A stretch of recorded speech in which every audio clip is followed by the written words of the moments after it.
Bom dia, meus amados irmãos. A graça e a paz do nosso bondoso Deus, o amor do nosso Senhor e Salvador Jesus Cristo, possa superabundar em nossas vidas, crescendo e nos edificando para o reino eterno.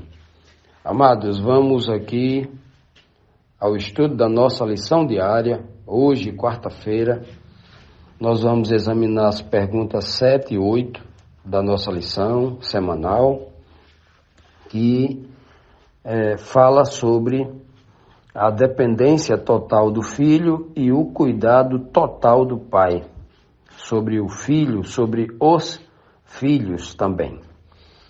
Amados, vamos aqui ao questionamento da pergunta 7, que nos diz assim: com que clareza o filho afirmou ser totalmente dependente do pai?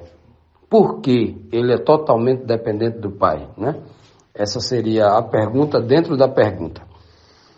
João capítulo 14, versículo 28, Jesus diz assim para os discípulos: ouviste o que eu vos disse, vou e voltarei a vós. Se me amasseis, alegrar-vos-íeis de que eu vá para o Pai, porque o Pai é maior do que eu. Vejam, meus amados, que aqui Cristo primeiro está lembrando aos discípulos o que ele já estava dizendo pela terceira vez. Ele está dizendo assim: olha, eu já disse para vocês que eu vou, mas eu volto. Não é outra pessoa que volta, é eu volto. Eu vou, mas eu volto para vocês. Eu vou voltar para vocês e passar mais 40 dias com vocês. Ele não fala os 40 dias, eu estou dizendo o que aconteceu de fato, né? Cristo foi para o Pai, voltou, passou 40 dias com os discípulos até ascender. Com os discípulos fisicamente, presente corporalmente, pessoalmente e fisicamente presente com os discípulos. 40 dias ainda foi com os discípulos aqui na terra, antes de ascender ao Pai, para estar presente não mais com os discípulos, mas nos discípulos, dentro da mente dos discípulos, né?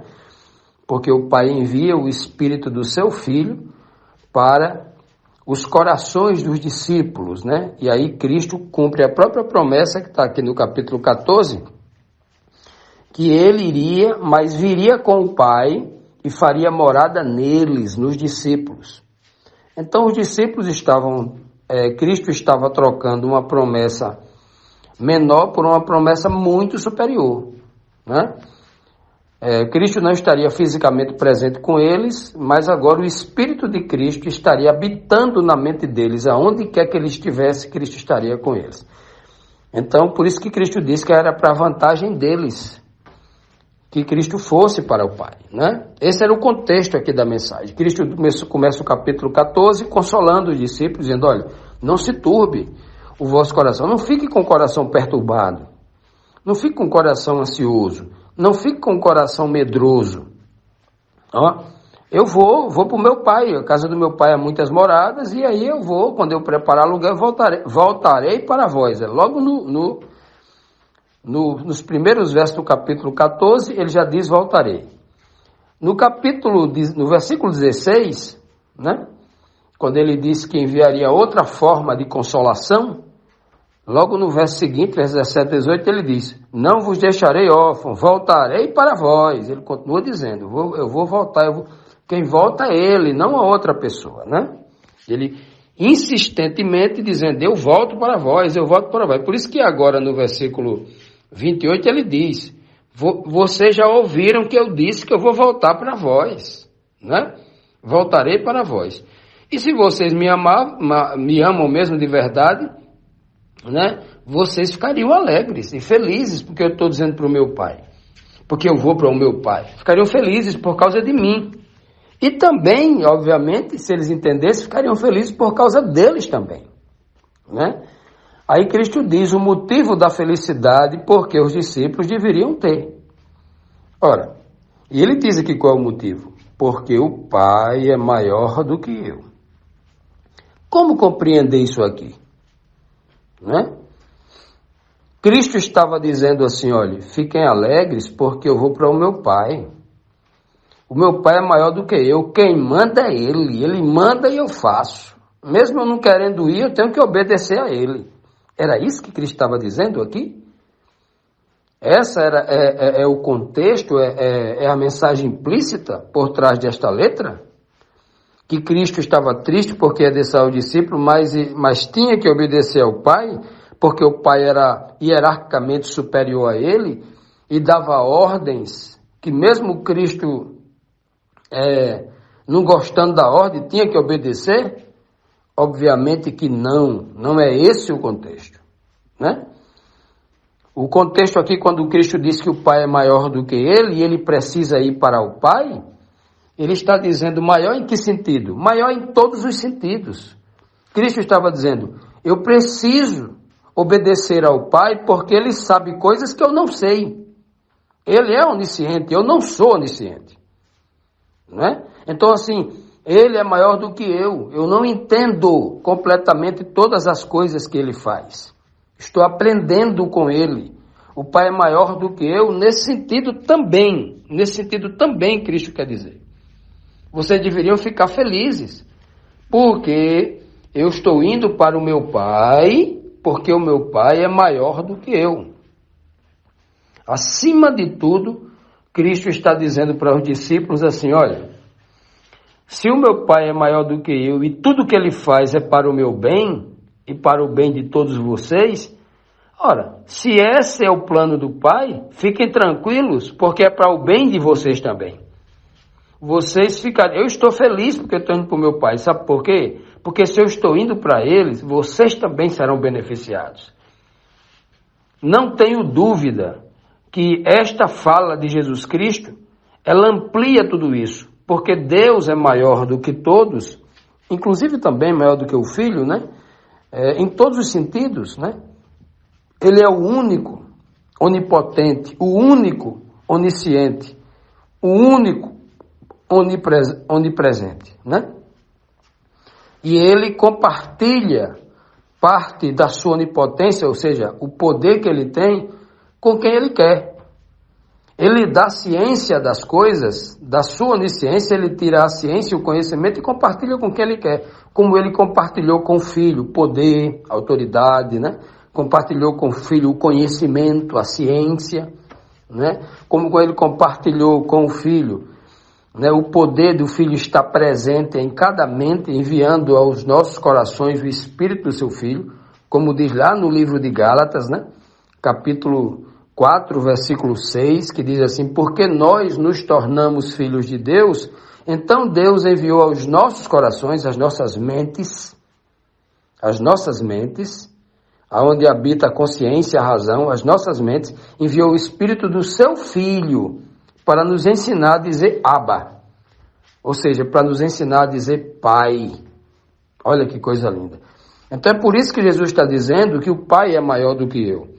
Cristo não está aqui fazendo uma reclamação contra o Pai. Que ele tem que obedecer ao Pai como uma pessoa obedece a um ditador, mesmo discordando das ordens daquele ditador. Não é esse o contexto. Não é essa a fala de Cristo. É muito pelo contrário. O contexto aqui era motivo de alegria. Se alegrem, porque é muito bom ir para o Pai. Continuando, amados, vamos agora para a pergunta número 8, que nos traz aqui mais um importante questionamento. Que princípio ensinou Cristo sobre o servo, a relação entre o servo e o seu senhor? Uma relação de hierarquia, uma relação de status, de poder, etc. Que princípio, né, ensinou Jesus Cristo sobre a relação entre o servo e o senhor, perfeitamente aplicado a ele e ao Pai, como também a ele e aos seus discípulos, né? Vamos lá.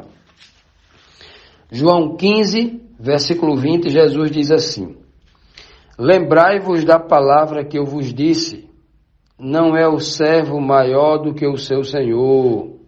É uma afirmação que ele está dizendo aqui. De novo, ele está agora, no momento em que ele está consolando os discípulos. Por que ele está consolando? Porque o momento da sua prisão, morte e ressurreição se aproxima, né?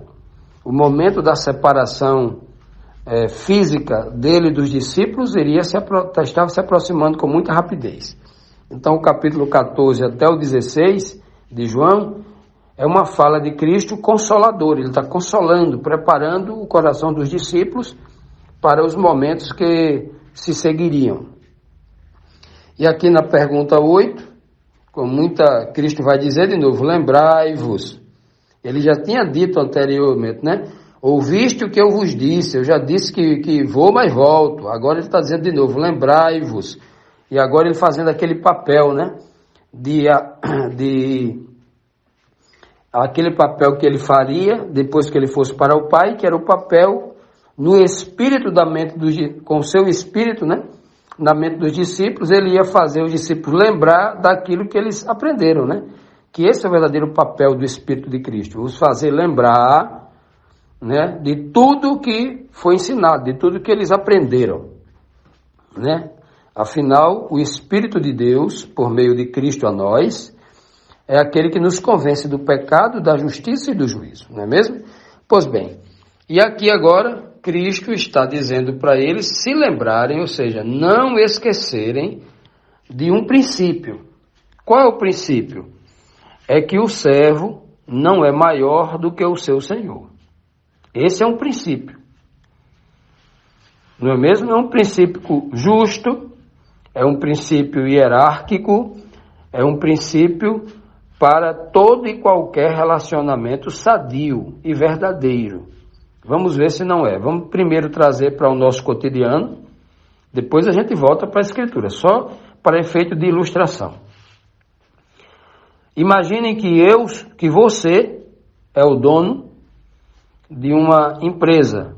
Você sacrificou para colocar aquela empresa. Você se matou trabalhando desde a sua adolescência, né? Agora já está na melhor idade. Se matou trabalhando 10, 12, 14, 16 horas por dia para fazer daquela empresa uma empresa grande, né?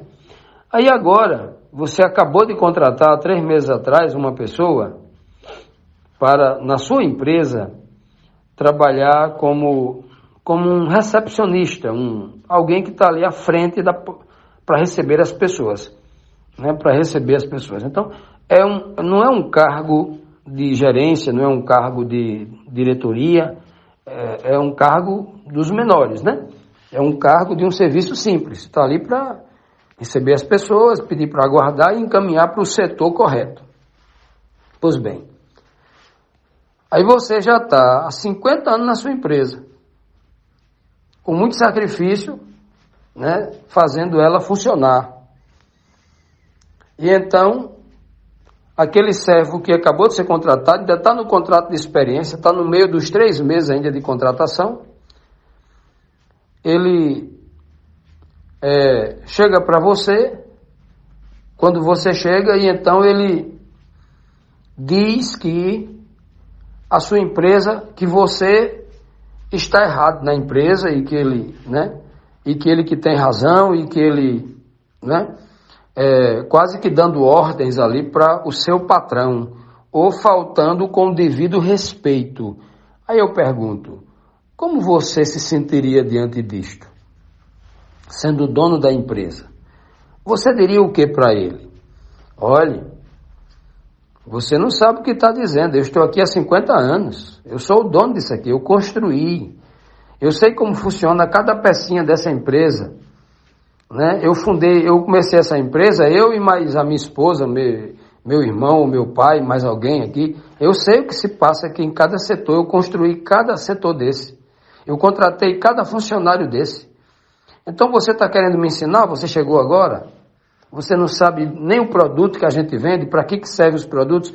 Como é que você está querendo me ensinar, me dar ordem? É por isso que o Senhor, Ele é maior do que o servo.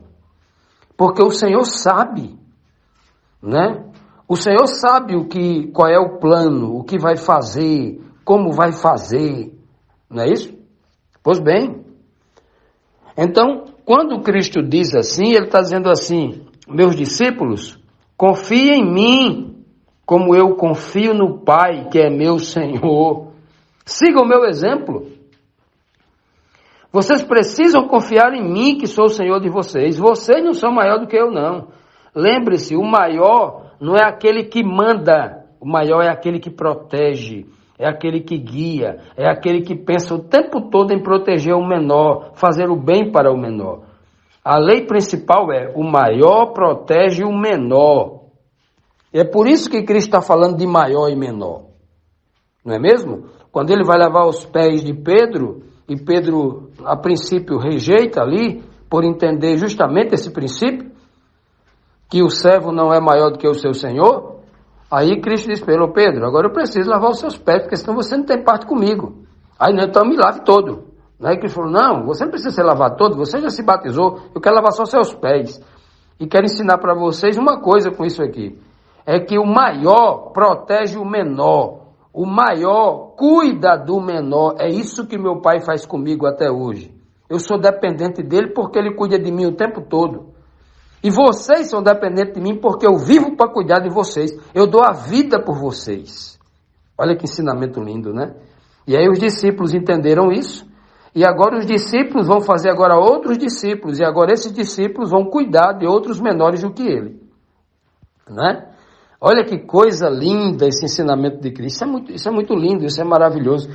A partir do momento em que nós entendemos que ser Senhor sobre alguém não é mandar neles, mas servir a eles, não é querer tirar nada deles, mas protegê-los, cuidar dele porque eles precisam. Quando nós entendemos essa essência do Evangelho, aí a gente não vai admitir qualquer tipo de exploração religiosa,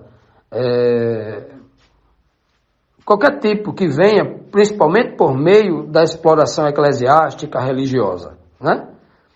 Qualquer tipo de exploração, tomar o dinheiro da pessoa, né? Usar de estratégias para dominar a mente dessas pessoas, para que elas sejam escravas, né? Tem muita dominação por aí. E aqui Cristo está ensinando esse princípio. Esse princípio ele é muito abrangente. Esse princípio ele não fala apenas de hierarquia, mas esse princípio ele é muito abrangente. E o principal é isso. Cristo vai dizer: olha, aprendam essa lição. Vocês são servos e me obedecem e têm que entender por que me obedecem como Senhor. Por que vocês me obedecem? É porque se não me obedecer, vocês vão para o chicote? Vão para a pancada? Não. É porque eu cuido de vocês. E aí vocês um dia também serão senhores de outros, serão superiores aos outros, em determinado conhecimento, em determinada missão, em determinado causo, né? Um case, em determinada situação. Então, vocês precisam entender a responsabilidade de vocês, quando vocês se tornarem apóstolos, quando vocês foram líderes, quando as pessoas procurarem vocês, dependendo do conhecimento que foi dado a vocês. Aí vocês têm que cuidar delas. Entenderam, meus amados? Que coisa linda, que coisa preciosa, né?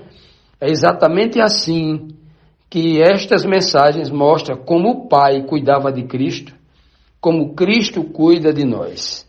Pois bem, é por isso que nós temos que ser totalmente dependentes de Cristo, como Cristo é totalmente dependente de Deus. Deus cuida de Jesus o tempo todo. E Jesus cuida de nós também o tempo todo. Que o Senhor nos abençoe, nos dê muito mais desse discernimento, para que em tudo a gente possa crescer no conhecimento e na graça.